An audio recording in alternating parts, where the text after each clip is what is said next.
¿Por qué insisto tanto en conocer los dermatomas? Y porque si nosotros hacemos una evaluación y encontramos que un paciente tiene, por ejemplo, presencia de dolor en una distribución de un nervio o de un dermatoma típico, con alteración de la sensibilidad, en el caso, por ejemplo, de que sea un territorio L3, L4, por ejemplo, vamos a poder valorar cómo están los reflejos a nivel del rotuliano y valorar la fuerza. Podemos, digamos, cerrar un cuadro en donde tengamos una afectación de un nervio periférico específico, ¿sí? Y también esto después nos va a ayudar para, en el caso de los pacientes con lesión medular, definir cuál es el nivel de lesión, qué zonas de preservación parcial tenemos y la recuperación. A continuación, y en caso de ser posible, vamos a valorar si el paciente puede desplazarse caminando, ¿sí? Vamos a valorar la marcha, que es esta posibilidad que tenemos los seres humanos de desplazarnos erectos, descargando el peso en los miembros inferiores, que va a ser en realidad una síntesis del funcionamiento de nuestro sistema nervioso central, periférico y de toda la parte articular y muscular. A lo largo de los años se ha visto que hay bueno, esto es algo bastante antiguo, se ha estudiado el patrón de marcha normal y las desviaciones de ese patrón de marcha normal de acuerdo a si existen alteraciones a nivel de determinados grupos musculares, nervios, etcétera, ¿sí?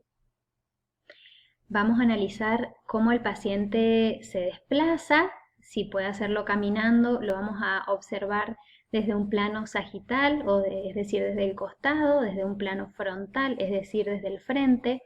Actualmente hay plataformas y dispositivos para hacer un análisis de la marcha a través de sensores, en donde todo eso después se carga a un software y permite hacer un análisis en las tres direcciones del espacio y ver específicamente cada una de las fases y posibles desviaciones. La marcha tiene distintas fases. En líneas generales se describen cuatro fases. Si, por ejemplo, vemos el miembro inferior izquierdo en el caso de esta persona o de este dibujo, el fucsia, vemos que tenemos una fase de despegue en donde el pie pierde el contacto con el piso gracias a que sucede una extensión de la cadera, una flexión de la rodilla y un empuje por el pie para, digamos, para terminar de despegarse y empujar el tronco hacia adelante, ¿sí? Que le va a permitir avanzar.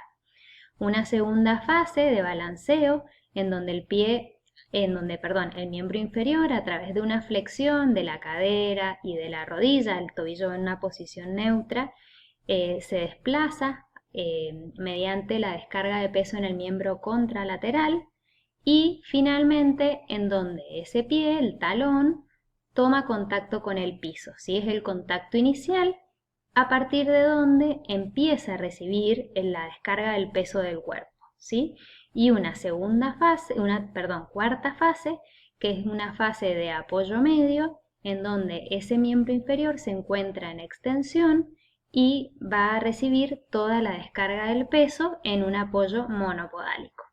Entonces, bueno, si conocemos, por supuesto que hay un análisis mucho más profundo en donde se analiza qué es lo que hace cada articulación, los movimientos de aceleración y de desaceleración, qué tipo de contracciones musculares tenemos, también otro tipo de rotaciones que hacen, por ejemplo, el tobillo, la rodilla en el espacio, ¿sí? Que entonces cuando nosotros comparemos este tipo de marcha con un paciente que sufrió, por ejemplo, un accidente cerebrovascular, vamos a ver que este paciente va a tener una alteración en el control de ese miembro inferior, entonces va a aparecer un tipo de marcha patológica o marcha en Steppage. Para integrar todo lo que venimos hablando, o sea, todas las funciones que hemos visto en particular, la función cognitiva, de la comunicación, la función motora, de la alimentación o de la deglución, la articular, vamos a utilizar medidas, ¿sí?, de valoración que tienen una alta validez y una alta fiabilidad. Con esto me refiero a que la escala es confiable respecto de cuánto puede reproducir lo que nosotros estamos, o medir lo que nosotros estamos valorando, ¿sí? Y la fiabilidad hace referencia a que si la escala la aplican distintas personas, los resultados que se obtienen son bastante similares. Estas escalas también son elegidas porque tienen la capacidad de detectar pequeños cambios en la evolución del paciente, es decir, que son sensibles y son fáciles de interpretar y aplicar.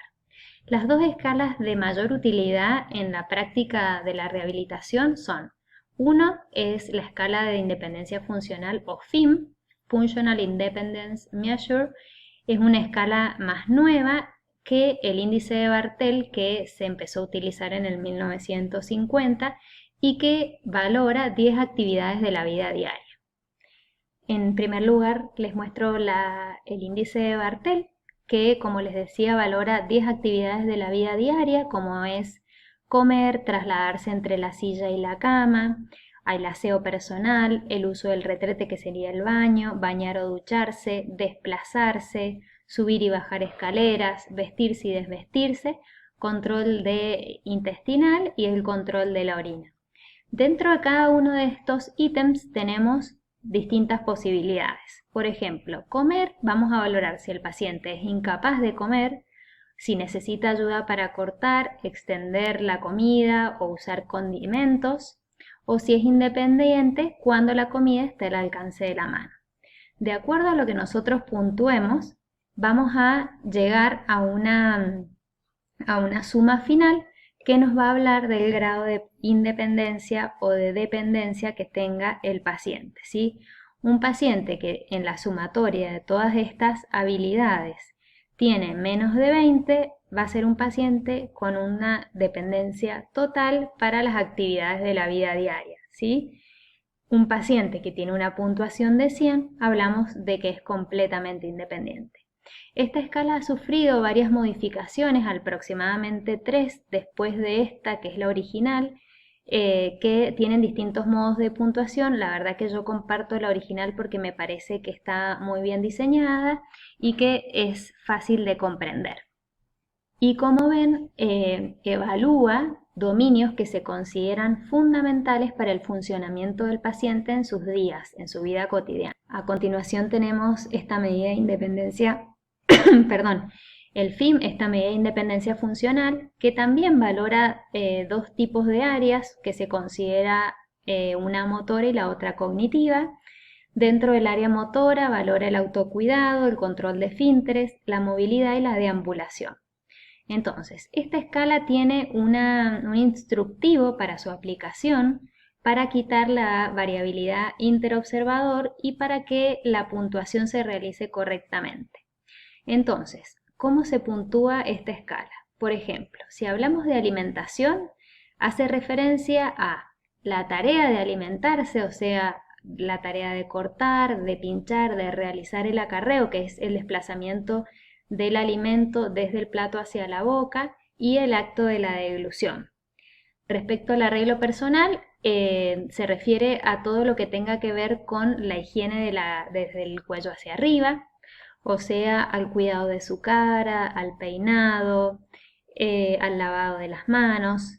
Bien, después, el baño hace referencia a la higiene desde el cuello hacia abajo, el vestido del hemicuerpo superior a todo lo que tenga que ver con colocarse un buzo, una campera, por ejemplo un corpiño en el caso de las mujeres, y del hemicuerpo inferior a los pantalones, al calzado.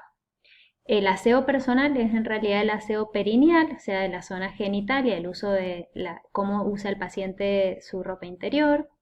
Bueno, después respecto del control de esfínteres, bueno, si el paciente puede controlar voluntariamente la diuresis, en realidad sería la micción, perdón, y la evacuación intestinal. Respecto de la movilidad, ahí dice traslado de la cama a silla o silla de ruedas, es si el paciente puede entrar y salir de la cama y traspasarse a una silla, ¿sí? O a su silla de ruedas. Lo mismo, si puede entrar y salir del baño y manejarse adentro de la ducha o de la bañadera. La deambulación o desplazarse en silla de ruedas o caminar se refiere a si el paciente puede recorrer una distancia de 50 metros caminando o deambulando, subir y bajar escaleras por lo menos unos 12 a 14 escalones. ¿Sí? La comprensión siempre vamos a tratar de valorarla respecto a como hablamos en un principio, con una orden de moderada complejidad, lo mismo para la expresión. Y bueno, y también ver cómo el paciente se comporta cuando está en ambientes con otras personas, si puede dialogar, si su comportamiento es apropiado, si puede resolver problemas de la vida cotidiana y si se acuerda sobre todo de familiares, de dónde deja las cosas, de cómo hacer una rutina, cómo llevar a cabo una rutina. A esta escala la vamos a puntuar desde el 1 al 7, ¿sí? Un 1 es un paciente que necesita una asistencia total y un 7 es un paciente que tiene una independencia completa. Entonces, 7 sería una persona normal, 6 sería cuando esta persona puede hacerlo también sin ayuda, pero puede requerir del uso de algún dispositivo, como por ejemplo un bastón, un andador o alguna adaptación en el caso de la alimentación. 5 es si la persona puede hacerlo solo, pero necesita de alguien que lo esté comandando o que esté controlando la actividad. Bueno, y después a medida que vayamos requiriendo asistencia, se va a ir puntuando desde el 4 hasta el 1 la máxima asistencia, ¿sí? Y bueno, entonces vamos a puntuar estos 18 ítems y de acuerdo a la puntuación vamos a tener un puntaje mínimo que va a ser el de 18 y un puntaje máximo que va a ser de 126. Entonces, esta escala en general la vamos a aplicar a las 48-72 horas del ingreso del paciente o en el caso que nosotros estemos en un consultorio, la podemos aplicar en la consulta y vamos a ver cómo evoluciona a lo largo del tratamiento. No sé si hay algo más para decir de esta escala. Cualquier duda la vamos a ir charlando en el foro. Ya con todo lo que hemos valorado nos vamos a hacer una idea de cuál es el estado funcional, cuál es el diagnóstico funcional de este paciente, ¿sí? O sea que nosotros podemos decir, bueno, este paciente tiene una dificultad para la alimentación, específicamente en la deglución, tiene unas dificultades para la comunicación, específicamente para la comprensión de órdenes simples, tiene una alteración o un trastorno en la marcha, específicamente qué de su funcionamiento es lo que está alterado, ¿sí? En el caso de ciertas patologías podemos implementar un tratamiento farmacológico, sobre todo nosotros abordamos espasticidad, dolor, ¿sí? Bueno, vamos a solicitar exámenes complementarios en caso de que tengamos dudas, radiografías, estudios de neuroimágenes, ecografías, y vamos a plantear un plan terapéutico que en general nosotros lo armamos por objetivos, ¿sí? Entonces, por ejemplo, si tenemos un paciente que tiene, hemos hablado mucho de ACV, un paciente que tiene una lesión medular, hicimos un examen físico, vimos que este paciente tiene tiene conservada la fuerza y la sensibilidad en sus miembros superiores. Este paciente no tiene todavía, o sea, es una lesión medular suponiendo que nosotros pensamos en un nivel T6, que ya lo van a ver en la clase de lesión medular. Y bueno, es un paciente en el que nosotros tenemos que tratar de apelar a que esos miembros superiores estén fuertes para que este paciente pueda hacer los traspasos, los rolidos y todas las actividades que dependen de sus miembros superiores de manera independiente.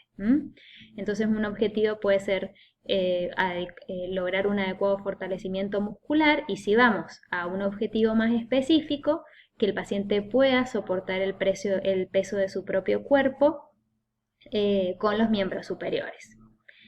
Bueno, espero que la clase de hoy les haya gustado, espero que se puedan hacer una idea de la evaluación integral.